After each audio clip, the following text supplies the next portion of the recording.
तो गाइस आज मेरी फर्स्ट क्लास थी मणिकांत सर की। उन्होंने आज आधुनिक भारत पढ़ाया है।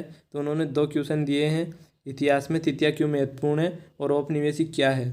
उन्होंने कहा है कि कक्षा 8 की एनसीईआरटी में आपको पढ़ना है, पार्ट 1 में दिया गया है और इसको कल याद करके लाना है। उसके बाद वो कल से पढ़ाएंगे और नोट्स भी बनवाएंगे।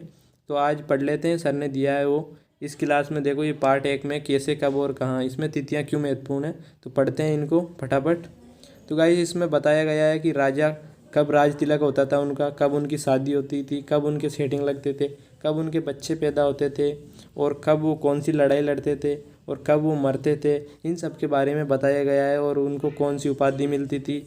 तो ये सब इसमें बताया गया है, इसलिए तिथियां महत्वपूर्ण है। और गाइस इसमें बताया गया है कि लोगों ने चाय पीना कब शुरू किया। तो इसकी भी कोई तिथि नहीं है, क्योंकि उनके पहले धीरे धीरे स्वाद आया होगा, उसके बाद ही उन्होंने चाय पीना शुरू किया होगा। क्योंकि दारू पहले पीते हैं, चखते हैं, उसके बाद ही पीना शुरू करते हैं। उसी प्रकार इसमें बताया गया है। और रेलगाड़ी कब चली, इसकी भी कोई तिथि नहीं है, क्योंकि ये अंग्रेज़ों ने सामान ढोने के लिए चलाई थी। फिर धीरे धीरे इसका भारत में विकास हुआ और अब आधुनिकरण हो चुका है। और इसमें दूसरी बात बताई गई है, औपनिवेशिक क्या है।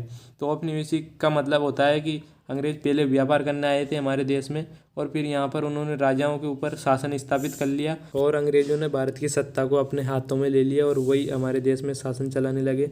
लोगों से ज़बरदस्ती काम कराने लगे, अपनी मर्जी की फसल उपजाते थे और वे किसानों से नील की खेती करवाते थे और नील को अपने देश यूरोप में ले जाते थे, जहाँ पर इसकी काफ़ी मांग थी और लोगों पर विभिन्न प्रकार के कर वसूलते थे। तो इस प्रकार वो सत्ता चलाते थे। इसका मतलब है कि जब कोई देश सामाजिक, आर्थिक और राजनीतिक दृष्टि से हमारे देश पर अधिकार कर लेता है तो इसे ही औपनिवेशिक कहते हैं। इसलिए हम भी औपनिवेशिक थे, इसी के बारे में बताया गया है। तो सर ने बताया था कि विपिन चंद्रा की आधुनिक भारत की किताब भी लेनी है आपको, ताकि उसको भी आपको बाद में पढ़ना है। तो वे किताब भी मंगाऊंगा मैं। तो आज के लिए इतना ही काफ़ी। जय हिंद।